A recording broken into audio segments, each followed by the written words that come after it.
ng bayan, maasahan anumang panahon.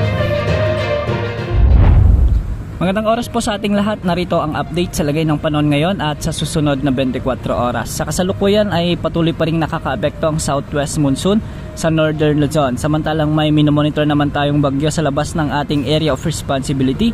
At huli itong namatan ng Pag-asa sa layong 2,045 kilometers hilagang silangan ng extreme northern Luzon. Taglay nito ang lakas ng hangin na umaabot sa 110 kilometers per hour at pagbugsong umaabot sa 135 kilometers per hour. Kumikilos si Bagyong Ampil ng north-northeast. Samantala may isa na namang low pressure area na namonitor sa hilaga ng extreme northern Luzon. Ayon sa Pag-asa, mababa naman ang tsansa nitong lumapit sa anumang bahagi ng ating kalupaan. At sa mga susunod na araw ay inaasahan namang itong malulusaw na. Sa ngayon, makakaapekto pa rin ang southwest monsoon at magdadala ito ng maulap na kalangitan at kalat-kalat na pag-ulan at pagkidlat-pagkulog sa bahagi ng La Union, Pangasinan, Ilocos Sur, Ilocos Norte, Batanes at kasama na ang Babuyan Islands. Ang mga lugar na ito ay posibleng makaranas ng mga flash floods o biglaang pagbaha at pagguho ng lupa, lalo na kung minsan ay may mga katamtaman hanggang sa malalakas na pagbuhos ng ulan.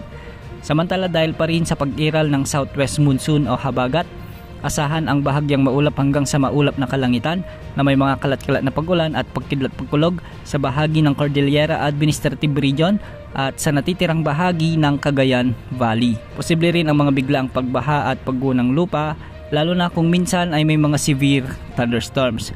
Samantala sa natitirang bahagi naman ng ating bansa at kasama ng Metro Manila, asahan ang bahagyang maulap hanggang sa maulap na kalangitan na may mga kalat-kalat na pag-ulan at pagkidlat-pagkulog. Dulot naman ito ng mga umiiral na localized thunderstorms.